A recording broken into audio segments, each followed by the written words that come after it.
Hello and welcome to Airheads, a not-so-serious look at the serious business of royal rumours, gossip and gowns. I'm Tom. And I'm Maeve. And with these episodes, we take one small step for man, but a giant leap for Camillionaires all around the world. That's right, the Camilla fandom. We're so happy. We're ecstatic. This was tremendous PR for Camilla Parker Bowles. This is our third episode in our recaps of The Crown Season 3. We had said this would be our final episode in which we would look at the remaining 4 episodes of the season, but we just had so much to say. We're going to split it up and we're going to do just episodes 7 and 8 in this one, and the next one will cover the final 2. So if you haven't watched episodes 7 and 8 of The Crown yet... Oh my god, I can't even... I'm actually jealous you get to watch them for the first time now. But go back and watch them before you listen to this, because we will be spoiling everything about Camilla and her miniskirts. First spoiler, we went to the moon. You loved this episode. Well, I thought it was a very innovative way of approaching this storyline. We know that The Crown likes to hook all of the stories about the royal family on historical events, and obviously the moon landing is such a major one, so they obviously were trying to think of a fresh angle on it, and I think it makes the most sense to link it to Prince Philip and have it be this reflection on masculinity, and as we were talking about in the previous episodes, the concept of the unlived life and what royals would rather be doing than being royal. Yeah, he would definitely rather be going to the moon. So in this episode called Moondust, we see Philip absolutely giddy about the prospect of astronauts going to the moon. And we have this contrast of the moon landing with a crisis of faith and the question of faith in the royal family.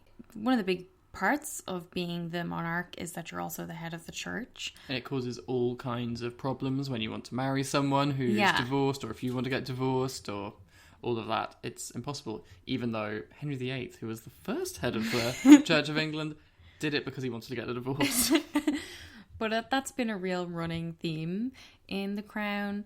Like, we saw in an earlier season, the Queen becoming friends with Billy Graham, the American pastor, and obviously Peter Morgan is quite interested in the Queen as a woman of faith, and this episode has a lot to do with Philip's faith. We start out by seeing this very, very, very boring priest giving a very, very, very boring sermon. Philip says, it's not a sermon, it's a general anaesthetic, which is such a good line. Killer. But I thought this church scene was really good because, I mean, mainly because we got to see their Sunday best. In Anne's case, this sensational green hat and coat dress. This sort of Peter Pan-ish, Robin Hood-ish green hat. Certainly the most down-to-earth of all the royals. But she's really emerged as the most stylish woman in this season. And, you know, Princess Anne...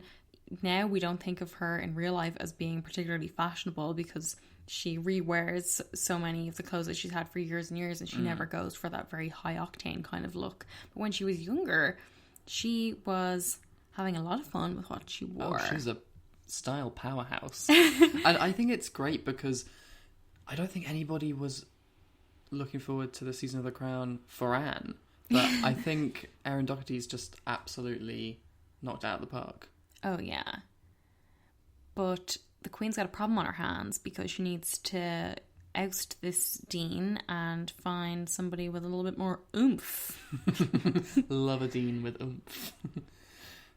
As well, she's got a twinkle in her eye.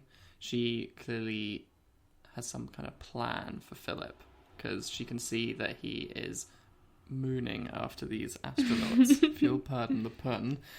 And... we get to see this amazing moon-themed tea party. Oh, so good. It was... what I really, really liked about it was that the cakes and things weren't perfect. There was a definite, like, handmade feel. It was so Bake Off, basically, is what I'm trying to say. The moon one was so good. The wibbly wobbly jellies. Amazing. There was a rocket as well made out of cake, and it was like slightly to one side, and definitely on Bake Off they say like, oh, that would be great if it wasn't leaning to one side. And you have Philip absolutely losing his head over watching this rocket launch and watching the men go up into space, and he's crying out, what awe, what courage. And you just have total wonder and at the same time envy in his face. And after everyone else has taken their space hoppers and their astronaut helmets to bed, he stays up through the night, totally gripped by all the television coverage, and he's just becoming so fixated on it. And then, oh my god, the contrast between him watching these incredible feats of space exploration with the very next day him going to his normal everyday engagements. We've got him at a salt factory, we see him at a dentures factory. That one really has to sting, because you can see on Tobias Menzies' face that he's thinking about Prince Philip aging and being around all these dentures. Like, he plays it so well. Yeah. But that is such a clear example of what the royals actually do every day. Like, Princess Anne always has the highest number of engagements because she's always going to boring crap like this. Yeah. Like, the other royals don't get the exciting stuff that, you know, Kate Middleton and Prince William get, because they do often have to go to the dentures factory or whatever and cut the ribbon or put up a plaque or whatever it is. But obviously he's quite affected by this, and when he's going through his schedule for the following day and he sees he's got an awards show for the British Concrete Society. I mean, holy hell. And he's interrupted by the new dean, this sprightly guy, younger guy, Robin Woods. With eyebrows for days. And he wants Philip's permission and help in setting up a retreat for priests who are having a difficult time. Around the middle of their lives.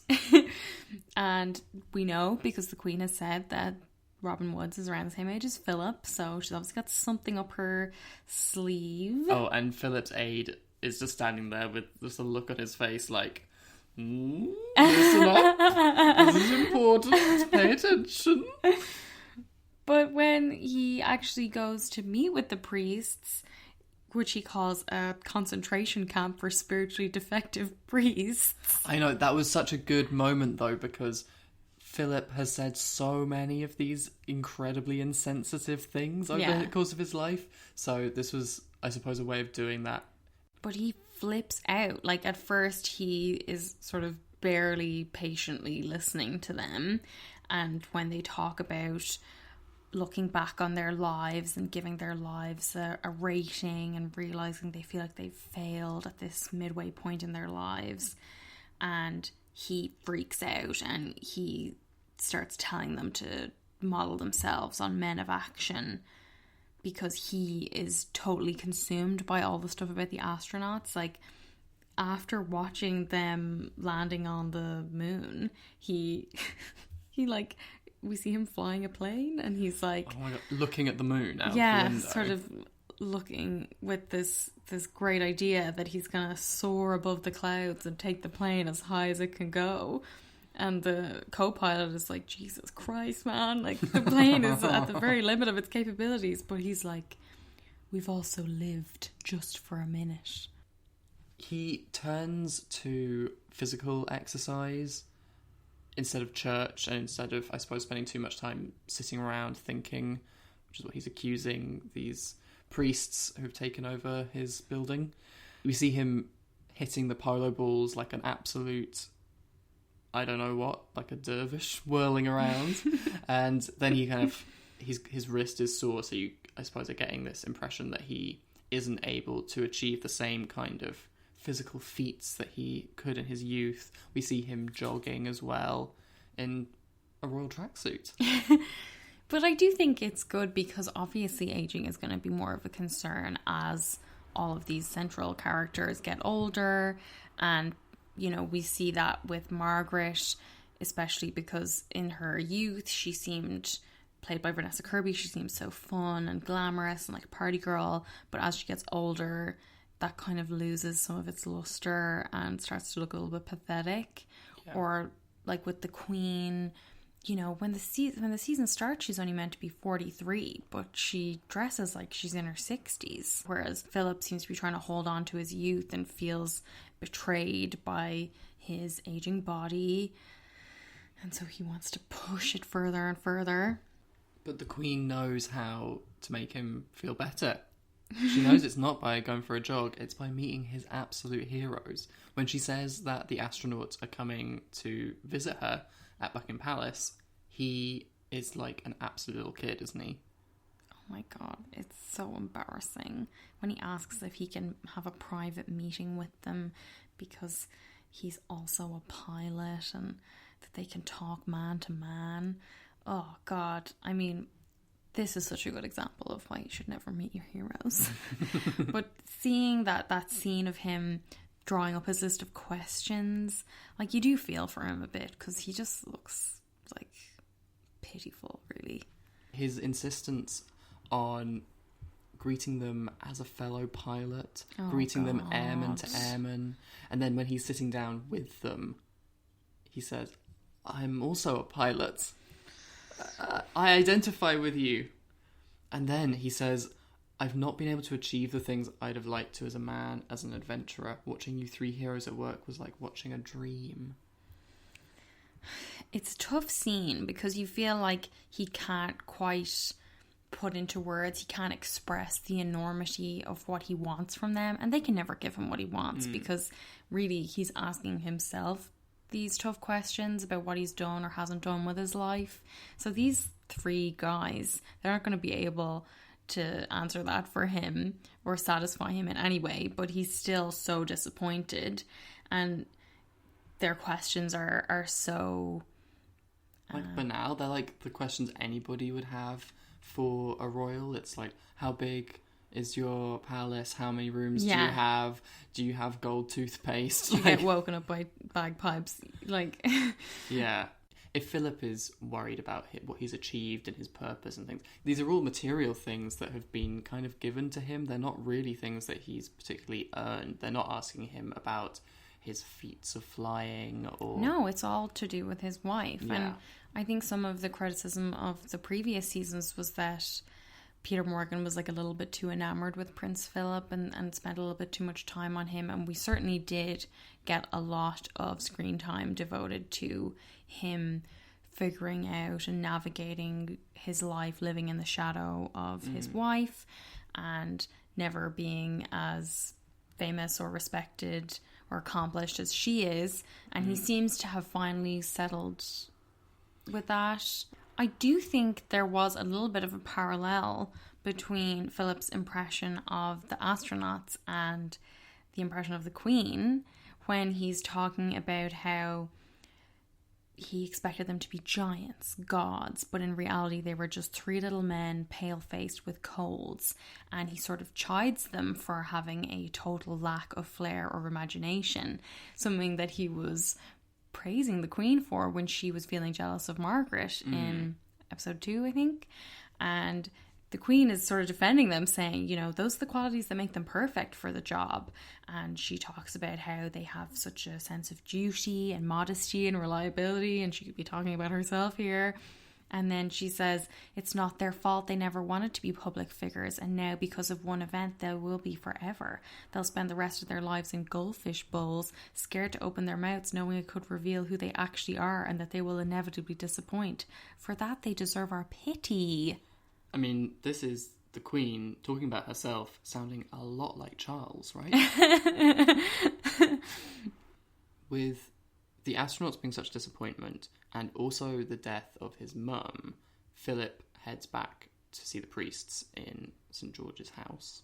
And we get a bit of a different approach now. He's not yelling at them to clean up the floor like he did before. He actually starts to talk about his feelings.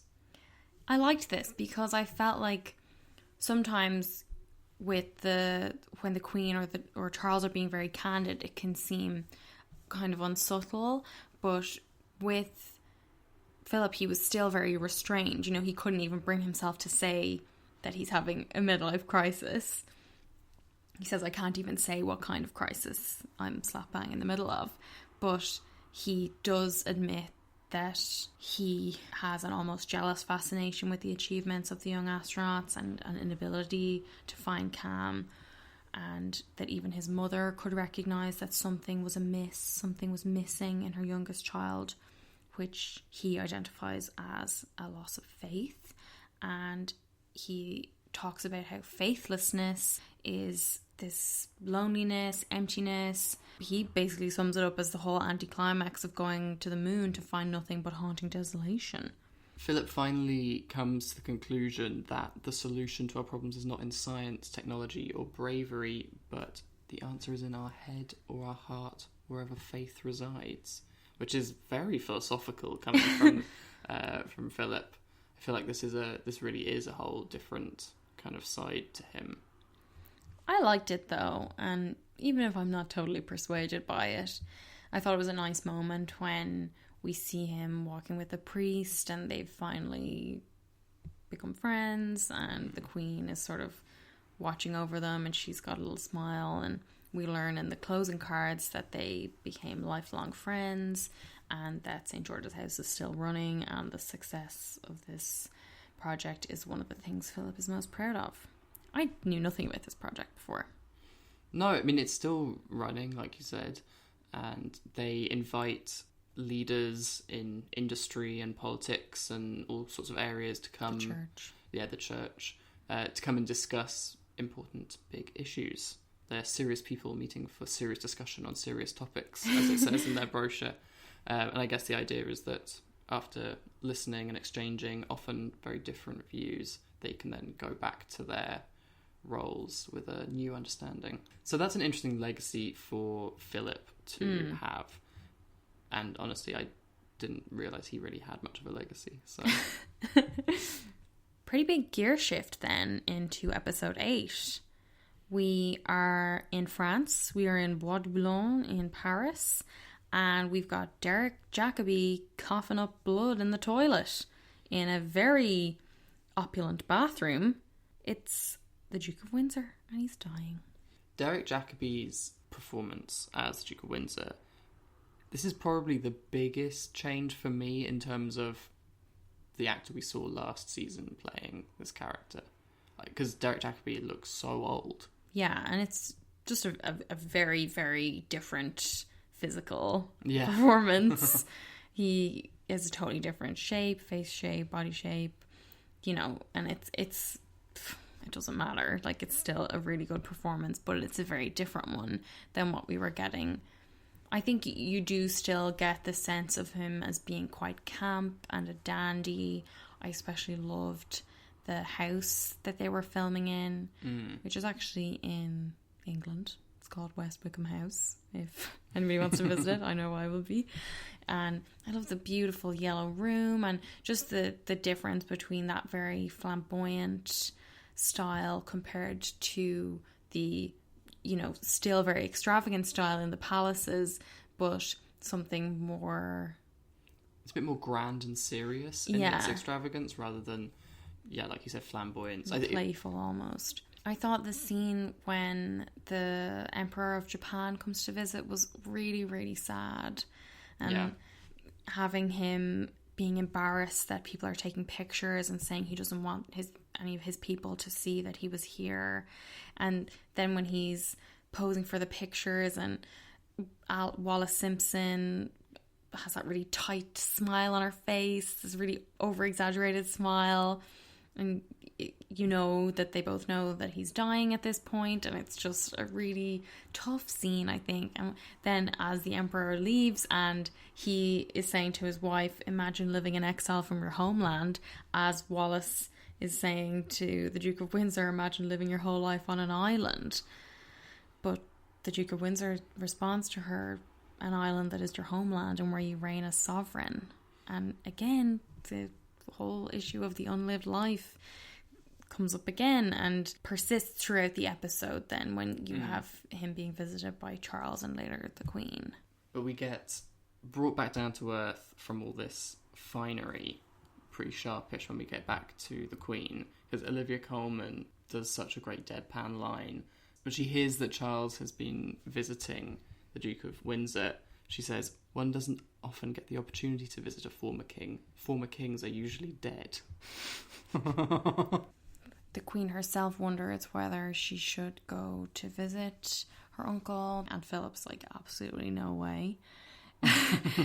Like, he's so unforgiving. And obviously Wallace and the Duke of Windsor had some extremely awful Nazi sympathies, and that's completely inexcusable.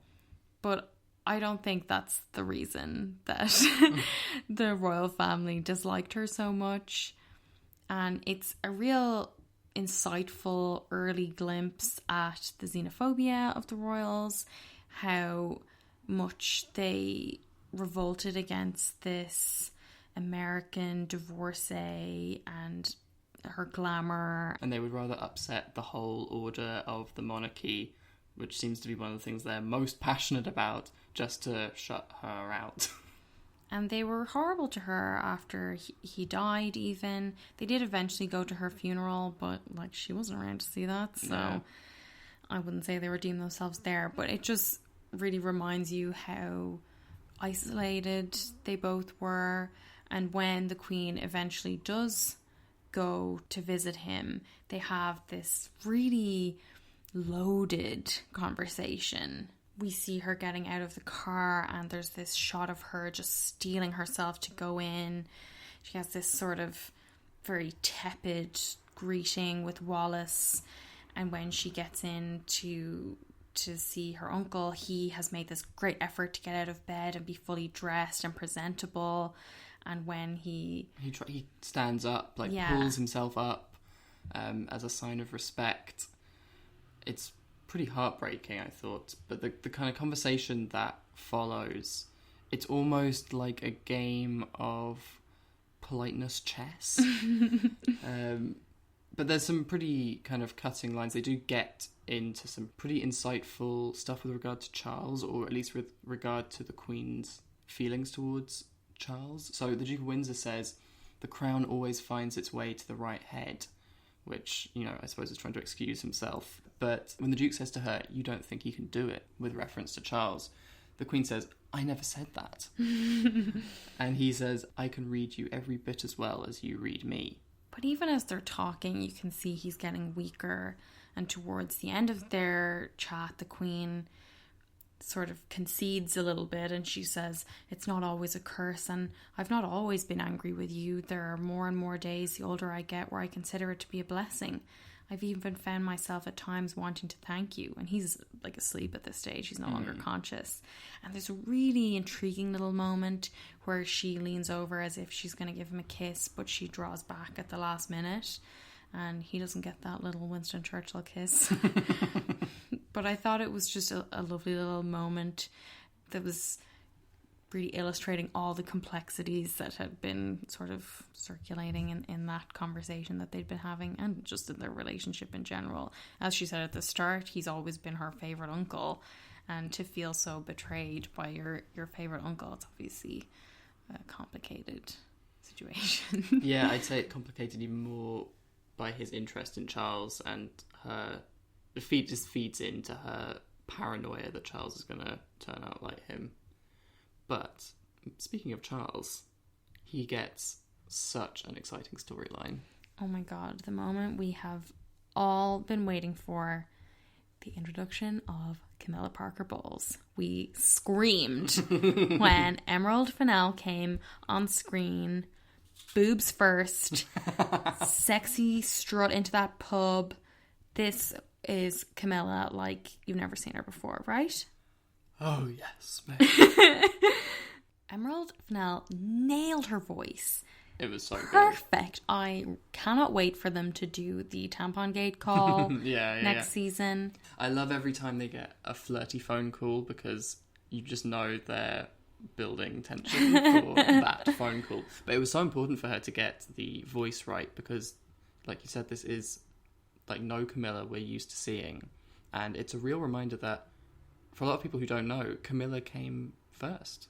Yeah, I think it's maybe not widely known that Charles and Camilla had dated before Diana came on the scene, and people sort of see her as coming in later and messing everything up, but in reality it was Diana that came in and interrupted this romance, in Charles's eyes anyway. Yeah, with a lot of help from his family.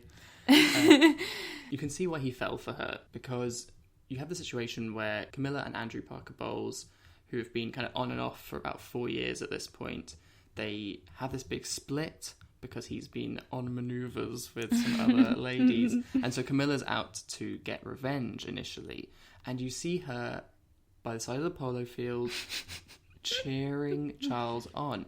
When have we really seen anybody cheering for Charles who actually might know him, like other than just random members of the British public? And it's so important because you do see him becoming a totally different person when he's around her, which was a bit heartbreaking. But it's okay. Spoiler, they end up together.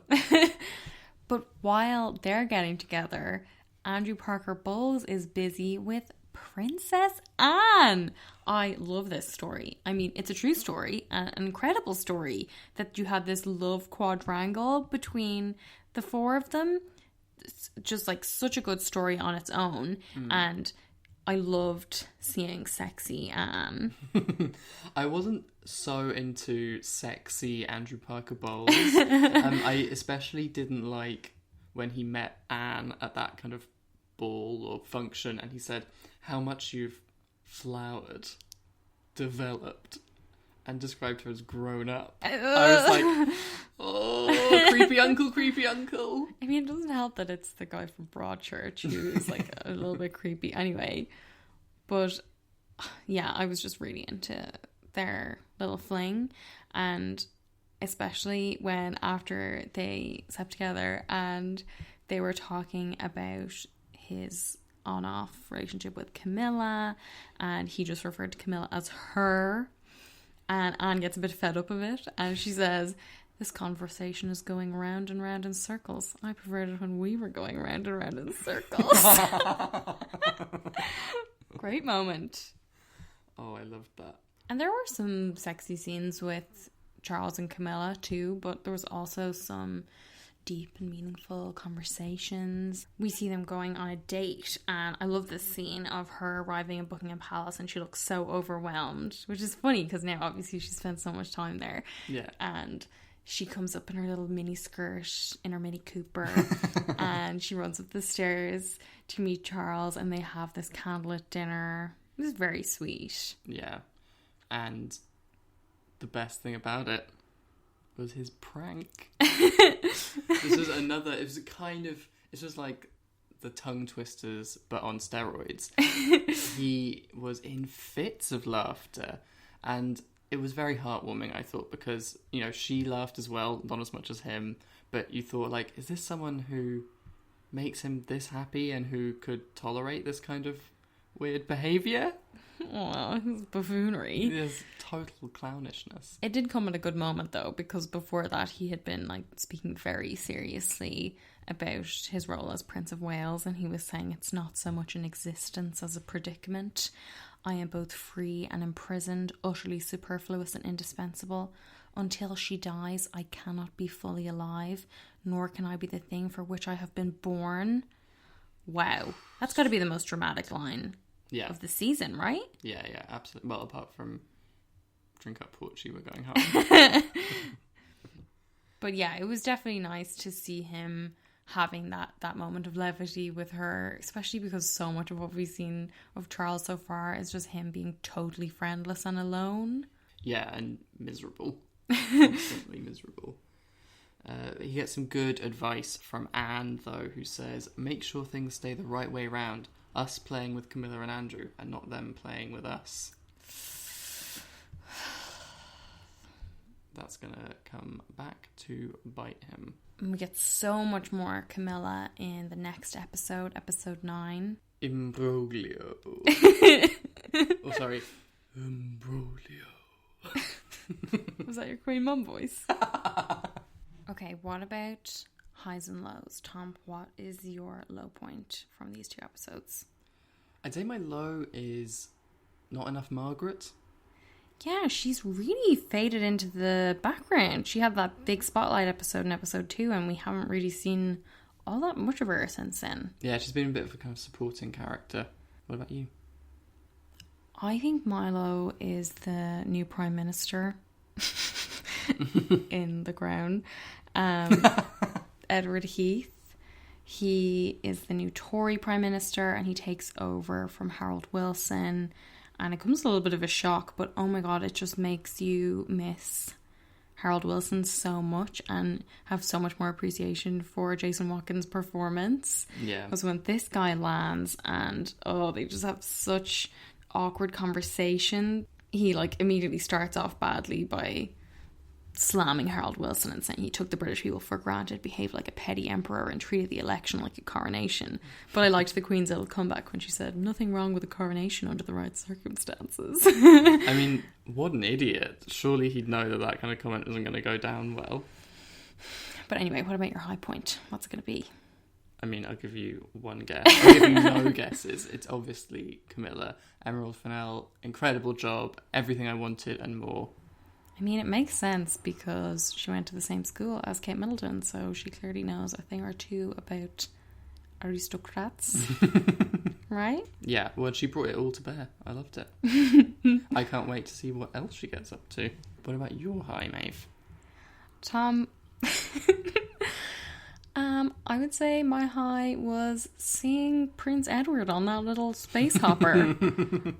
This has got to be the most attention Prince Edward has had in his lifetime in this episode. Certainly the first time I've ever seen him. I would say a lot of people may not know he exists. And I liked that they definitely spotlighted him more than Prince Andrew, who we didn't really see at all. And I have no problems with that. Edward got to meet the astronauts. Andrew didn't. And he was cute. Cuter than, the grown Edward is. No disrespect. We will be back to talk about episodes 9 and 10, the final episodes of the season. I can't believe it. But we hope you come back and join us in a few minutes, if you like. If you like the podcast, rate and review us wherever you get your podcasts. Or even better, tell your friends. You can find us on Instagram and Twitter at AirheadsPod and on Facebook at Airheads. So see you in a couple of minutes. Thanks so much. Bye. Bye.